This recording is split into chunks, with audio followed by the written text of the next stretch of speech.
news. I know it can be tough to track all of it, all the new vaccines, new variants, so much that it is this moment that I hope to be able to share with you the latest that I know and figure out what it means for all of us, where we live, where we work, what the future looks like as we take stock of where we are today. So I want to spend time tonight trying to help make sense of the news and providing a snapshot of where we are in our battle to end this pandemic. So let's start with the good news. Los Angeles hospitalizations and infections both appear to be dramatically on the decline. New coronavirus infections in LA County have dropped 20% over last week when they were dramatically down from the week before. And hospitalizations, which is the key metric that we use to gauge the severity of the pandemic, what's coming next, have dropped 13% in the last week. That tells us that your commitment to keeping your distance and washing your hands, to wearing your masks and just using common sense are paying off. Thank you. At the same time, we're vaccinating more people, more quickly, and as of today, the city of Los Angeles has administered 206,644 vaccine doses at our 5 city vaccination sites. Together with the county, hundreds of thousands of people are getting vaccinated. And we're averaging 11,310 daily vaccinations at those 5 city sites over the last week. And I'm excited to say we're finally scaling up to our capacity, Dodger Stadium, from vaccinating just 2,540 people the first day to nearly 7,000 vaccine doses yesterday. And today we have over 11,500 appointments. And as I started this, 7,545 people have already gone through Dodger Stadium today. There's one figure that helps illustrate how efficiently we're getting shots into arms. At those LA city sites, as of yesterday, we had put into the arms of Angelenos 97% of all the vaccines that the city had received. That's one of the highest, if not the highest percentage in the nation. And LA County has now vaccinated a higher percentage of its population than both the second and third most populous counties in the United States. And globally, we have now vaccinated more people collectively than have been diagnosed with COVID. That's good news. That's a proud day for us all. And today our efforts received an additional boost with the Biden administration and Governor Newsom announcing that a federal state vaccination center in the city of Los Angeles would open up on the campus of Cal State LA. I was very heartened to hear that news. It's slated to open on February 16th. And to open up on an East Side campus surrounded by communities that have been among the hardest hit, communities like Boyle Heights, where my family first came to this city and grew up, it means that the Biden administration, the Newsom administration, are prioritizing those communities of color that have been hardest hit by this pandemic. This is good news, and we stand ready to share all of the lessons and the capacity we've been building with the work we have done at our vaccination centers. We've heard a lot of dizzying talk lately about efficacy rates and how some vaccines might perform better than others. But for those of us who aren't medical professionals or researchers, it's important to know there are 3 critical things to know about our vaccines. We want our vaccines to prevent us from getting seriously sick. We want our vaccines to prevent us from becoming hospitalized, and we want vaccines that'll keep us from dying. And all of the authorized vaccines, as well as those, several that are still in trials, meet all 3 of those goals. Let me be clear about that for the public. They reduce the incidence of this disease, the hospitalizations, and deaths. That is what this whole year has been about: saving lives, reducing hospitalizations, and having fewer cases. The more vaccines get distributed here in LA and across the US, simply put, the fewer people will get this disease, be hospitalized by it, and die from it.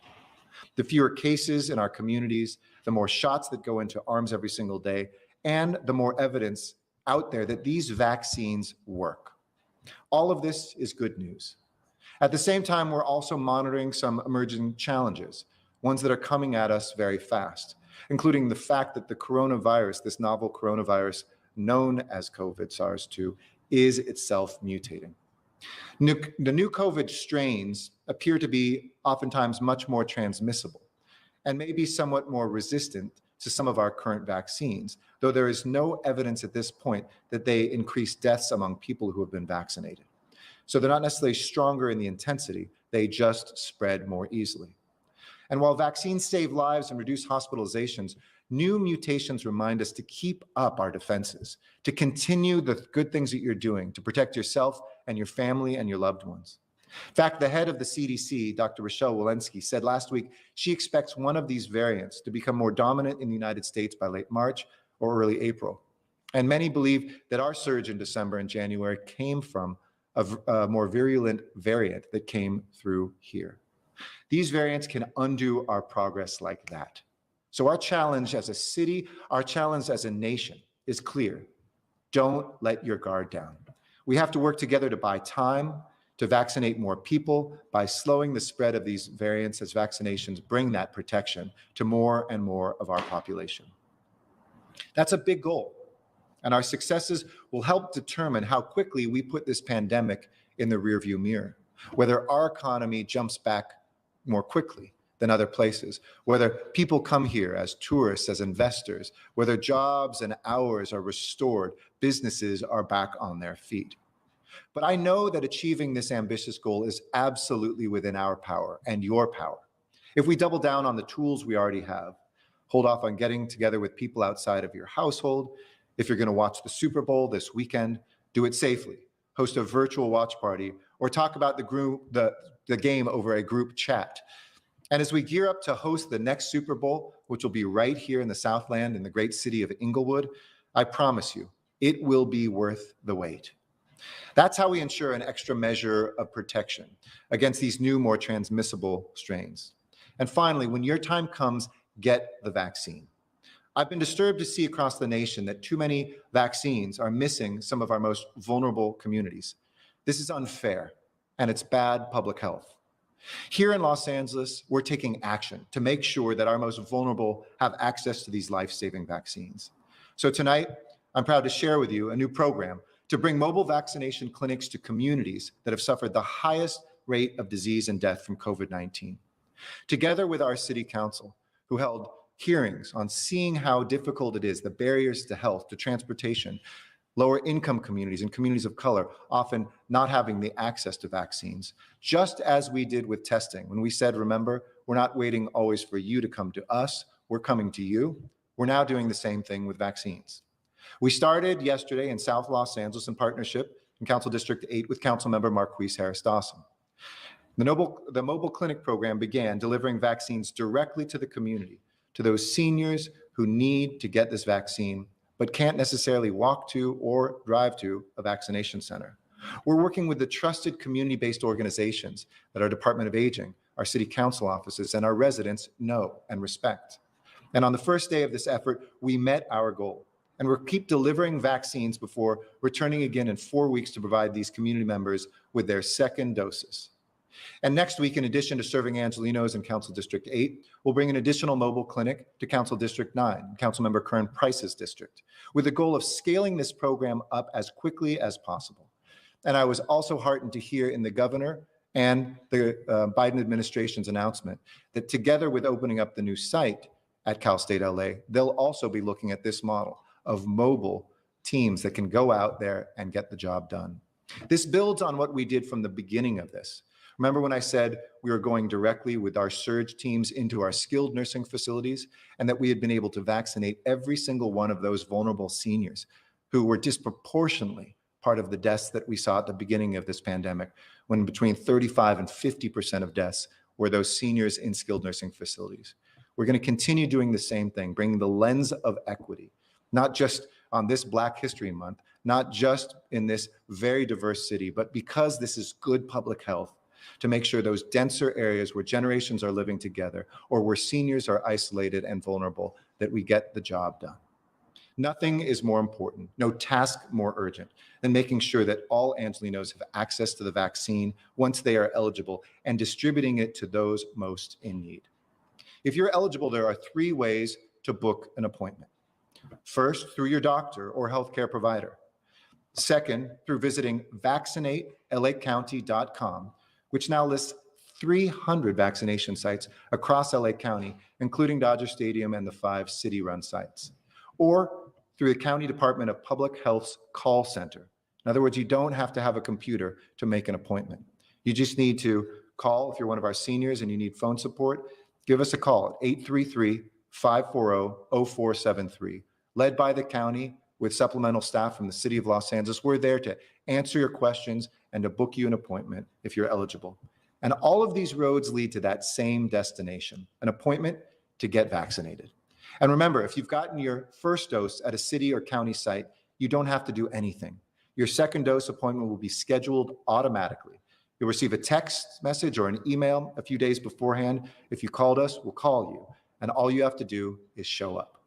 If you have any questions about your second dose, including for anybody who might not have received an email with their second appointment, you can find further information at coronavirus.lacity.org/second dose.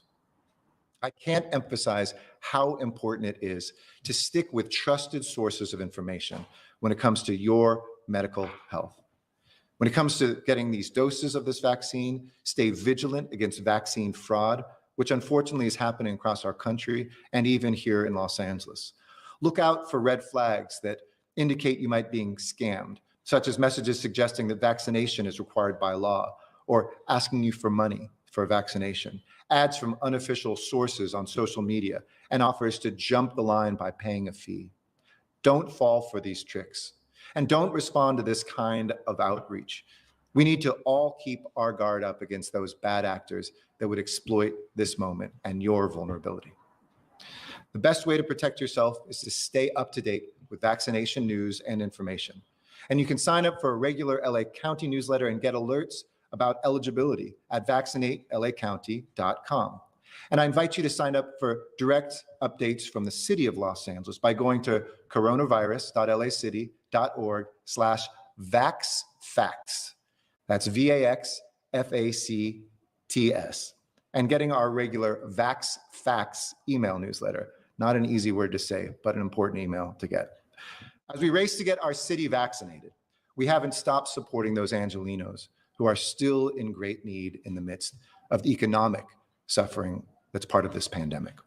Partnering with the county, we've delivered grants to over 7,300 small businesses just to keep them alive, to be able to pay their employees, and to make sure that they are there when this pandemic is over. And we've distributed critical microloans to a further 800 businesses in need. With the Mayor's Fund of Los Angeles, we launched the Serve Initiative to get a one-time $800 stipend to over 10,000 restaurant workers to help pay their bills when outdoor dining was suspended by the county, and to bridge that till this point when it's back open. And we're providing one-on-one employment support to people in every neighborhood. So if you've lost your job or lost your hours, come to one of our 16 WorkSource centers or our 3 portal offices. And those same places, we've helped over 250 businesses on the way to 2,000 businesses to optimize their digital presence so that you can keep up with the trend and keep up with the times of contactless business, of new web pages and technology, so that you can get something that not only helps you get through this pandemic, but thrive after it as well. Right now, if you're a business, though, there's a very important piece of information you need to know about tonight. Applications are open again for the California Small Business COVID-19 Relief Grant Program.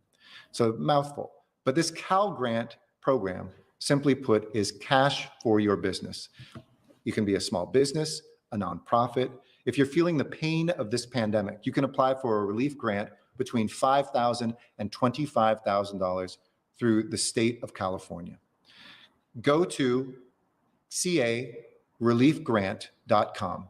That's careliefgrant.com by the end of the day on Monday, February 8th to apply. You see, at every juncture in this crisis, we've tried to raise the funds, build the partnerships, think outside the box, not ask permission, but just rush in to do whatever we can to help you, whether it's grants or tests, vaccines.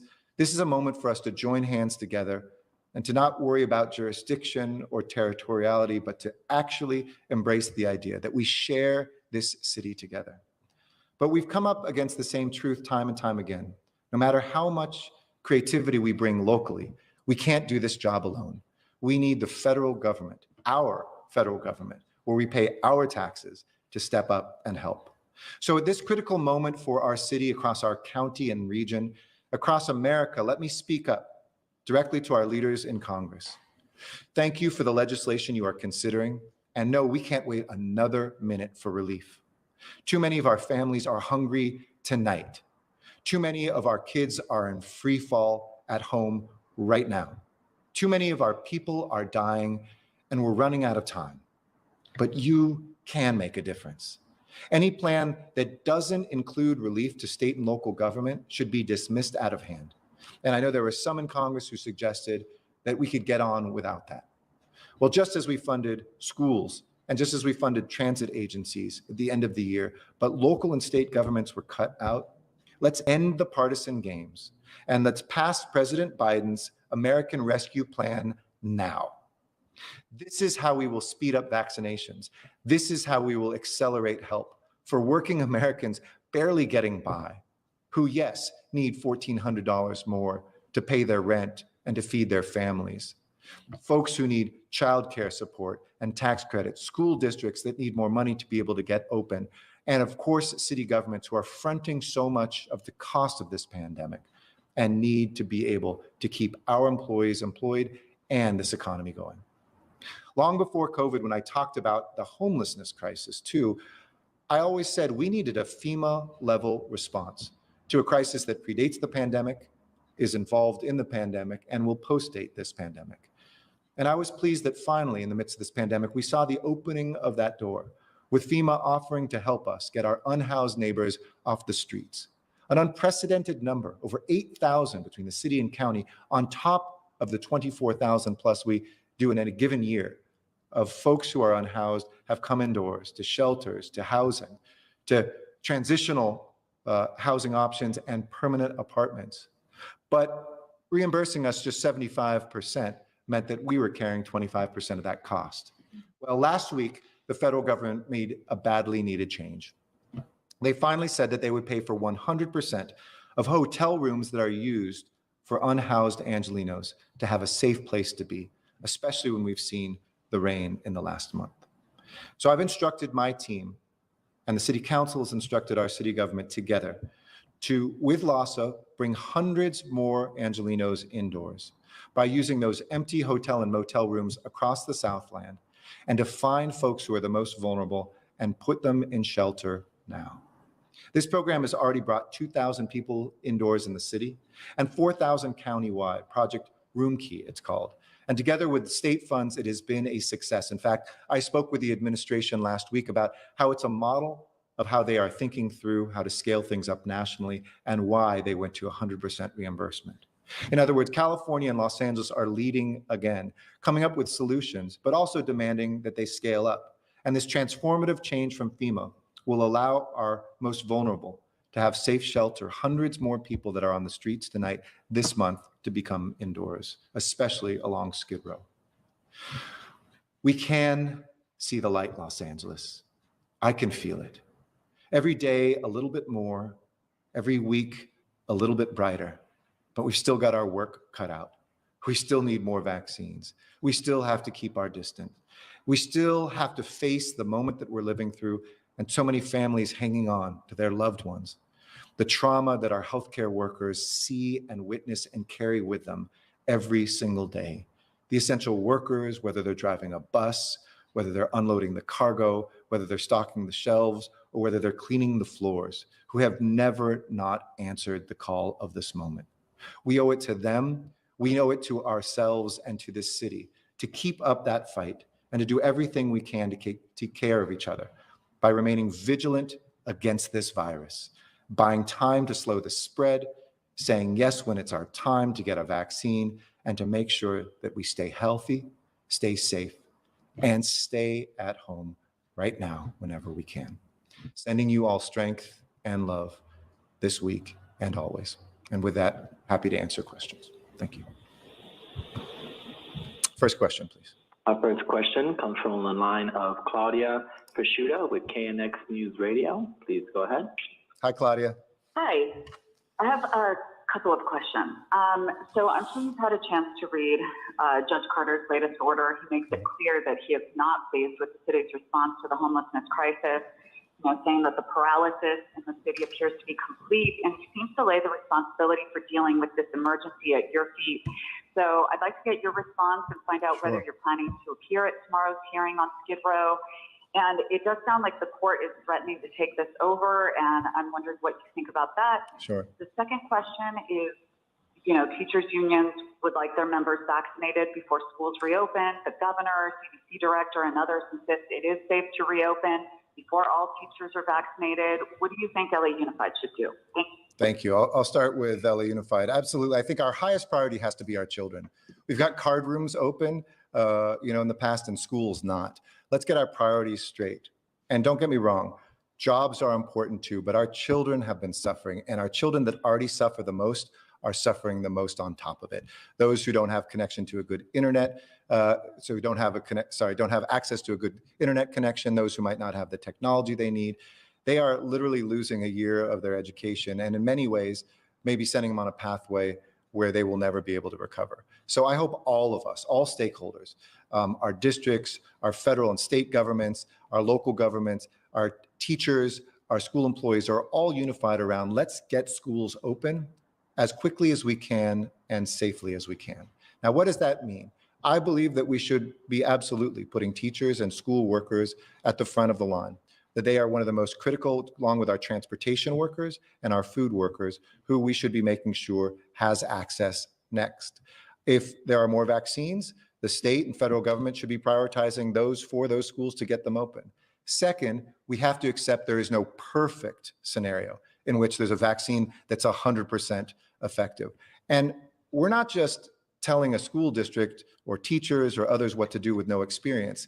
The city of Los Angeles, thanks to the leadership of Council President Nuri Martinez and others, we've been working to keep open our rec centers with school-like programming, 8 hours a day with students this entire pandemic long. And my rec and park workers, who I want to thank, who have been that lifeline, are acting as that childcare, in some cases educators, and their lives are just as important as anybody else's. So I believe we can meet this moment. The challenge I have is whether it's our teachers, whether it's our districts, tell us that standard, be specific, demand from the federal government the resources and the state you need to get there, enlist whatever partners you need, including us, we stand by ready to assist, and then let's get that job done. Instead of saying, still didn't reach it, and changing the bar each time. We have to take care of our kids. Second, in terms of Judge Carter, I had a great meeting with Judge Carter yesterday, face-to-face. When I did see that order, I am unable to come tomorrow and let him know that, but I said, let's just sit down, the two of us. And I love Judge Carter. I think he's fond of me. I'll let him say it. He said it many times. And I'm very proud of the progress that we have made, not only to meet the 6,700 additional units and housing solutions we said, but to surpass that already, where we have over 8,000 identified, over half of them done just a few months into the 18 months we have to do that. This is immensely hard work, but when you look at, there isn't hardly a week goes by with not one or two either groundbreakings or openings of new permanent housing, of new shelters that are opening, of tiny home villages like the one that I went to in Council Member Krikorian's district in CD2, where there was a previous encampment. There's now wonderful tiny homes right along close to the intersection of where the red line and the orange line meet. There is distinct progress, and like the judge, I share that same sense of urgency. We have to keep adding that, which is why I talked about the urgency of moving forward with Project Roomkey, the 100% reimbursement from FEMA, et cetera. None of us can be satisfied. And in terms of responsibility, it's not news to you or to anyone else. Even though I'm really one of many actors, 3 or 4 years ago, I said, I take full responsibility for the response, and I hope that we all do. Your last point was they're threatening to take over. The court doesn't have the jurisdiction to do that at this point. In fact, the case hasn't even begun. This is about the negotiations we can have. Had a wonderful talk with the judge, and I hope that the city will be able to come to a global settlement with the plaintiffs that are bringing this lawsuit, because I think we share the same things, get more people off the streets even more quickly. There's no city in America doing more, but I share the same perspective as an Angelino, as most Angelinos. Then why do we still have so many tents? We've got to keep doubling down on those solutions and that sense of urgency. Thank you. Next question, please. Next, we go to the line of Coco McAvoy with Fox 11. Hey, Coco, how are you? Hi, thanks for taking my question. My question is also about schools. Of course, experts have come out saying there are mental health concerns with kids out of school, and there are some schools in LA, private and Catholic, that are reopening with waivers. So, what makes LAUSD different, and will you end up intervening with the union to get students back in school, and if so, when? So I'm available to help anybody. As you know, I intervened when the union went on strike and was very happy in the same space I'm talking to you from right now to work together with Superintendent Buettner, the board, and the union to find a good resolution to that strike.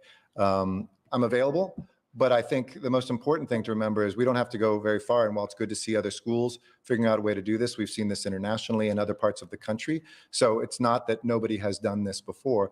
As I said, we point to our own city experience of actually running childcare and education programs or spaces for education programs safely over this last year. So I'm convinced we can do it. And now with vaccines in place, especially if those are prioritized, and I agree with the board, I agree with Superintendent Buettner, that has to be the highest priority or one of the highest priorities of groups along with our seniors, folks that are especially vulnerable and our healthcare workers.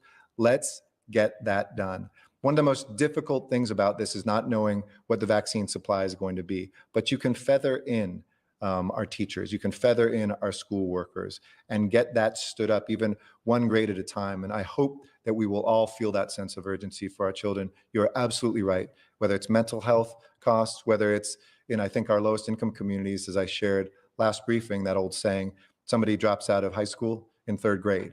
So those young children, especially, who these are foundational years, and if we miss them, they may miss their opportunity. Any follow-up, Coco? Okay, thank you. I'll take the next question. Next, we go to the line of Ron Lin with Los Angeles Times. Hey, Ron. Go ahead. Hey, Mr. Mayor. Thanks so much for taking our questions. Of course. There was a statewide poll recently that offered a kind of a confusing sense of where voters thought about the stay-at-home orders. 53% said that the orders, they found them ineffective, but then 57% said that they were science-based, and 59% said they were necessary. So I just kind of wanted to ask, do you think, you've defended the orders as working. Do you think, you and other officials are, properly explaining, your view on how the orders have been effective, and why do you think there's so much division over whether or not these orders have been effective? Thanks so much. Absolutely, Ron. Thank you, and a great question. I have no doubt that our swift action saved lives. Just look at New York, a similarly dense metropolitan area. They were further into the progression of the disease and waited a week later. And even with the horrible January and December we've had, I think per capita deaths there are still quite north of double per capita from that surge that a matter of days was the difference. So I know thousands and thousands of lives were saved. Why do people have mixed opinions about it? And I think, in my opinion, it's because messaging has been very unclear. We had federal messaging that was very different than that and planted seeds of doubt. Sometimes things change too quickly or suddenly, both opening and closing. And I think that it was, especially at that national level, the way this became more partisan rather than based in the science. So it did not surprise me at all to see those numbers. But if you're asking my personal opinion, I have no doubt. I know that there were lives, thousands of lives saved by our swift action. And if I had to do it all over again, I would in a split second. Thanks, Ron. Any follow-up? Yeah, and on another subject, Sure. Next week is the 50th anniversary of the Solmar earthquake. One of the most consequential earthquakes in LA history. Can you talk a little about, would you be able to reflect a bit on that milestone and what do you think we should be doing, as we go forward in terms of earthquake safety issues? Thanks so much. Absolutely. And thank you for your strong coverage of that and inspiration for a lot of the work that we've done here. Yeah, I was born a week before that earthquake. So I guess I just let the cat out of the bag. I'm turning 50 tomorrow. My mom used to joke, you were born and that seemed to be the big news for me. And then suddenly the earthquake hit, and we were living in the valley. Obviously, I was too young to remember it. But just like the Northridge earthquake, I think there were 65 lives lost in the Sylmar quake. It really was something that fundamentally changed our attitude towards saving lives and dealing with earthquakes. We changed our building codes as a result of that, so that we wouldn't see, the hospital that kind of pancaked because of the building type and crushed people on an entire floor. That was changed to protect lives. Just as after Northridge, we changed things. And I'm very proud, under my administration, for the first time, we didn't wait for a bad earthquake to come before we looked at soft story buildings and some of the non-ductile reinforced buildings here. I think that was probably the beginning of us awakening to a moment that we had to lead, that we lived in earthquake country. It had been a number of decades since Los Angeles had faced a big earthquake. Then it came kind of steady every 20 years or so. Because we haven't had one in that time period, we are especially vulnerable. And just to reiterate that point, it's why I wanted to be proactive. I prayed, and I still pray, that not only during my time as mayor we won't see an earthquake, I hope we never do. But you can't, as a mayor, pray an earthquake won't come. You have to assume it will. And that's why I took difficult action, even though an earthquake hadn't visited us, to do those upfront costs, figure out a way to try to share those costs between our tenants and our landlords. And I think we'll look back and see this moment that, again, lives we can't quantify, but thousands of people are alive because of swift action. What comes next, I think, is, as we've talked about, our taller buildings, our skyscrapers and others, and looking at the work that we have to do to make sure, to me, it's not just our laws, but do we have a plan? I hope folks, as they've been at home this year, recognize how important it is to have that plan, to stock up those basic necessities and to get to know your neighbors. And as soon as we can, once again, be together, take advantage of the city's program called Rylan, which is Ready Your LA Network. And it basically allows you to have a meeting with all your neighbors. We bring in the specialists, and you learn who on your block has that disability or that pet who's a senior, so we can care for one another. And during this pandemic, we've learned a lot about caring for one another. I hope those lessons carry over to our preparedness for earthquakes too. Thanks. Thanks, Mr. Mayor. Appreciate it. Next question, please. Next, we go to line of Isaiah Rocha with LA Weekly. Please go ahead. Hey, Isaiah, how are you? Good. How are you? Thank Good. you. The new Update LA vaccination site will obviously increase the city's daily capability to vaccinate. Does that mean that a significant amount of vaccine doses will be coming with it? And will it be enough to meet demand?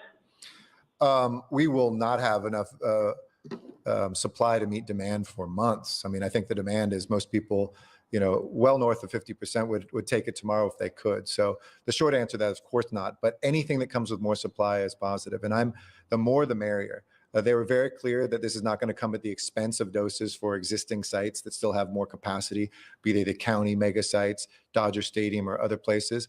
And so I would hope that we were looking at what comes next after Dodger Stadium. We have a couple sites in mind. If this helps be the next step and we don't have to staff that, and it comes with ready, willing, and able federal and state workers, that's great news.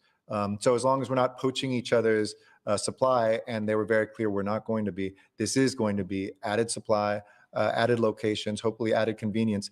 And the only thing I'll be spending a lot of time with our state and federal partners is making sure you can set up a location in a community surrounded by high impact, but you have to make sure you're getting to those people in that community, because people will drive from far away.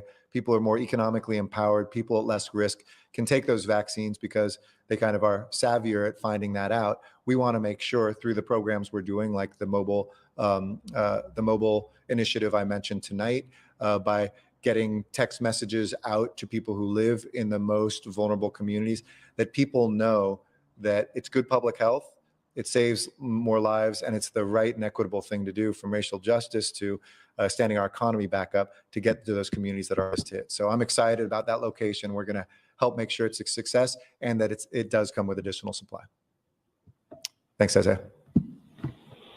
Next question, please. Next, we go to the line of Victor Cordero with Estrella TV Canal 62. Please go ahead. Buenas tardes. Good evening, Victor. Alcalde, muy buenas tardes. ¿Cómo está? Muy bien, gracias. ¿Usted?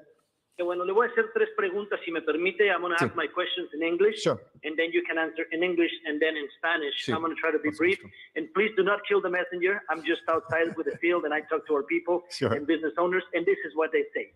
Number 1, seems like we have a lot of plans to get everyone vaccinated and to provide funds for the needed, but the fact is that it's not enough for everybody suffering from the pandemic. So tell us what we can do. Number 2, you spoke about helping the homeless community, paying hotel rooms and creating shelters, which is a very noble cause.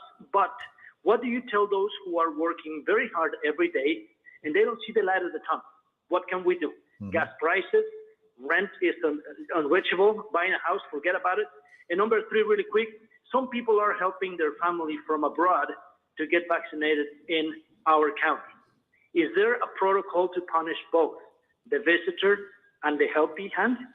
Thank you, Alcalde. Muchas gracias. Absolutely, my pleasure. So I'll go backwards in English and then forward in Spanish. So in terms of the protocol, yes, I do believe the county is looking at ways to make sure the policy is if you work in LA County, healthcare workers, for instance, that you're eligible. Otherwise, you have to be a resident of LA County. I'm sure we'll be able to find cases where folks sneak in, but overwhelmingly, I know when we had an article, for instance, that a few people who didn't qualify had gotten vaccines. Yeah, that was like a fraction of a percent. So, you know, we're batting 99.99% of folks that are here. We appreciate if people do know of anybody trying to take a vaccine essentially from an LA County stakeholder, whether that's a resident or a worker. We want to make sure that those are there, but the county, I know, is focused on that. Second, in terms of what do we say to everybody who's suffering, that's exactly why from the beginning of this, I have focused all my energies into advocating for public dollars and raising private dollars to help those who are the most vulnerable. And it's not an either or. We can't help the homeless or help people who are housed but vulnerable. We have to do both because we don't want those people becoming homeless and we don't want to keep homeless people on the streets. So whether it's utility assistance, the biggest program in the country through our Department of Water and Power and through our federal dollars, or the largest rental assistance program that goes into landlords' pockets and helps our tenants be able to pay their rent, or the Angelino card, which made sure that immigrants weren't bypassed. Very proud of that work that we've done and the continuing advocacy to raise more money and to make sure that our federal government passes that legislation. In that legislation will be tremendous help for everyday hardworking Americans just on the edge. And in terms of the business owners and the supply, they're right. We simply don't have enough vaccine, and we won't for a long time. I talked to a senior who said, I'm 68, why am I having such difficulty getting an appointment? Said there's 1.5 million seniors in LA County, and there's 160,000 doses a week. So just for seniors, that would be 100 weeks. Now, that's just for the first shot. Imagine for 2 shots. So we know we need more vaccine, but we also know more vaccine now is starting to come. An increase this week, thanks to the Biden administration, of 16%. Hopefully we'll see that double over because we need 75,000 vaccines a day, not 160,000 a week. En español, por los dueños de negocios, sí, ahora no tenemos suficientes vacunas, pero estamos hablando con los líderes en Washington, con los líderes en Sacramento, obtener más dosis de la vacuna. Y el porcentaje de las vacunas que la ciudad ha recibido, 97% han sido usados, distribuidos en la comunidad. Necesitamos a continuar, especialmente por los trabajadores esenciales en estos negocios, a continuar en una manera segura a trabajar. Segundo, por la asistencia, no es una batalla entre los indigentes y la gente que están en hogares, pero no tiene los recursos que necesitan. Los dos son la responsabilidad de la ciudad de Los Ángeles y todos los líderes en nuestro país. Por eso tenemos los programas a prevenir la indigencia. Por ejemplo, el programa más grande para asistencia en renta en los Estados Unidos, más de $100 millones para asistencia por la electricidad, por el gas y todas las necesidades en nuestros hogares. Los tarjetas angelinos para dar asistencia, para comida, por la renta. Estos juntos y con nuestra estrategia en Washington a tener más dinero en esta legislación ahora pueden prevenir la indigencia, pero necesitamos asistir a los indigentes también a obtener refugio y la vivienda que merecen. Y finalmente, third one was the protocol. Oh, yeah. Las vacunas. Las vacunas en el condado de Los Ángeles están por la gente de Los Ángeles, trabajadores en el condado de Los Ángeles o residentes del condado de Los Ángeles. Y el condado está estableciendo protocolos para checar la residencia de la gente de pero necesitamos tener estas dosis por los residentes o trabajadores en Los Ángeles. Y si hay ejemplos donde hay personas de otros países o otros estados que están viajando aquí por sus vacunas, por favor, da la información de al condado o llama a 311 y nosotros podemos prevenir esos actos. Pero 99.99% de esas dosis están en los brazos de residentes y trabajadores de Los Ángeles. Gracias. With that, I'm going to turn to Spanish for my address tonight as well. Thank you, everybody who's tuned in. Be safe, and we'll see you soon.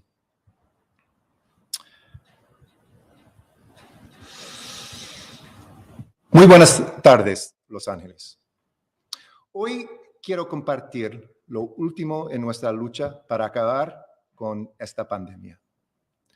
Ahora en Los Ángeles tenemos menos personas hospitalizadas, menos casos en nuestras comunidades, más personas recibiendo la vacuna y más pruebas indicando que la vacuna tiene un impacto. Estas son buenas noticias. Estamos vacunando a más personas. A partir de hoy, nuestra ciudad ha vacunado a 206,645 personas.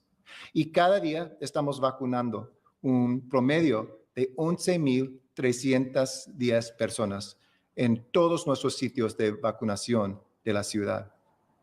Estamos ampliando las operaciones en el estadio de los Dodgers. Ahora podemos vacunar hasta 11,500 personas hoy, un tercio más que antes. Hasta ahora hemos administrado el 81% de las vacunas que recibimos y hoy el gobernador Newsom anunció junto con la administración Biden un nuevo centro de vacunación en Cal State LA, al lado este de la ciudad de Los Ángeles, que se abrirá el 16 de febrero. Las tres cosas más importantes que queremos de la vacuna son, 1, que nos proteja de la enfermedad grave de COVID-19. 2, que nos prevenga de ir al hospital. Y 3, que nos proteja de la muerte. Y todas las vacunas nos han mostrado que logran estas metas. A la vez, sabemos que el virus se está convirtiendo en un virus más contagioso. Los expertos de salud pública esperan que una de estas variantes pronto será la dominante en nuestro país en marzo o abril. Y probablemente está aquí en Los Ángeles. El resultado fue este brote en diciembre y enero. Y por eso tenemos que mantener nuestros esfuerzos para evitar el contagio de estas variantes. Todos tenemos el poder para hacer esto. Solo tenemos que duplicar lo que ya estamos haciendo. Primero, no se reúnan con personas que no viven en su casa. Segundo, si va a haber el Super Bowl este fin de semana, hazlo de manera segura, virtualmente. Y finalmente, cuando llegue su momento, vacúnese. Ya estamos en la tercera semana de nuestros esfuerzos para vacunar a nuestra ciudad y seguimos mejorando el proceso. Como siempre, mantenemos la equidad en el centro de nuestra respuesta al COVID-19, igual en nuestro programa de vacunación. Esta noche estoy anunciando un nuevo programa piloto para desplegar clínicas de vacunación móviles a las comunidades que han sufrido las tasas más altas de enfermedad y muerte por COVID-19. Empezamos en el sur de Los Ángeles, en el Distrito 8, colaborando con el concejal Marquis Harris Dawson, junto con organizaciones locales para brindar las vacunas a la comunidad. Empezamos ayer en Alton Sutton Park, y logramos nuestro objetivo. Estaremos allí hasta el viernes y regresamos en 4 semanas por el segundo dosis. Y la semana que viene estaremos en el Distrito 9 con el concejal Kern Price, con la meta de tener sitios de vacunación por toda la ciudad en las áreas que tienen poblaciones vulnerables. Hay 3 maneras de hacer una cita de vacunación: con su médico o sistema de salud, visitando la página vaccinatelacounty.com o llamando al centro de llamadas del Departamento de Salud Pública del condado. Estamos trabajadores del condado y la ciudad, y para personas mayores o los que necesitan apoyo por teléfono, llámanos al 833-540-0473. Y recuerde, si recibió su primera dosis en un centro de la ciudad o del condado, no tiene que hacer nada. Su cita para la segunda dosis se hará automáticamente.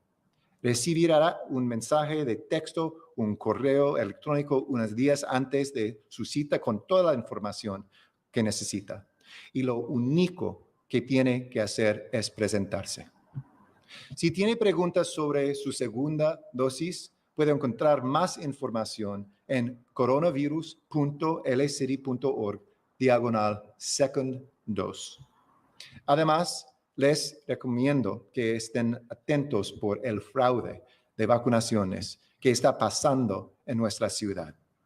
Las señales de que le están estafando incluyen mensajes que dicen que la vacuna es obligatorio por ley, o los anuncios de fuentes no oficiales en las redes sociales, o ofertas para saltar la cola con pagar dinero. Protéjase de esto con recibir la información oficial sobre la vacunación. Si puede inscribir para un boletín del condado y recibir una alerta cuando se hará la elegibilidad en vaccinatelacounty.com.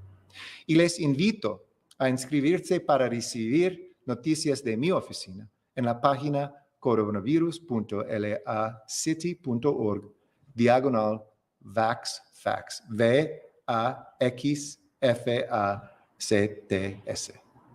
En nuestros esfuerzos de vacunación, no hemos parado de ayudar a los angelinos que sigan luchando para sobrevivir.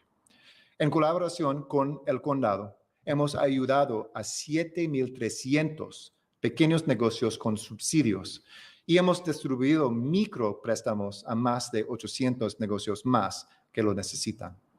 Y ahora, las solicitudes para el programa de ayuda económica para pequeñas empresas de California están abiertas nuevamente. Si usted tiene un pequeño negocio o una organización sin fines de lucro afectada por la pandemia, puede aplicar para recibir un subsidio del Estado entre $5,000 y $25,000.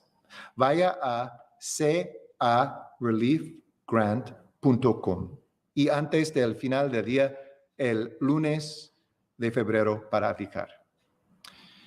En cada momento de esta crisis, hemos tratado de apoyar a angelinos que están sufriendo, pero necesitamos el apoyo del gobierno federal. En este momento crítico en nuestra ciudad y para muchas ciudades en el país, les hablo directamente a nuestros líderes en Washington. No podemos esperar un minuto más sin ayuda. Este es crítico. Demasiadas familias están pasando hambre esta noche y demasiadas están muriendo hoy. Y no tenemos mucho más tiempo. No podemos tener un plan de ayuda que no tenga alivio para los gobiernos estatales y locales. el Congreso tiene que aprobar el plan de rescate del presidente Biden ahora. Y gracias a los líderes y miembros del Partido Demócrata que están apoyando esta legislación. Y por favor, necesitamos todos los legisladores apoyar también. Podemos ver la luz, Los Ángeles. Hay que seguir haciendo nuestra parte y cuidarnos unos a otros. Quédense seguros, quédense en buena salud y quédense en casa. Fuerza y amor. Gracias. Good evening, everyone.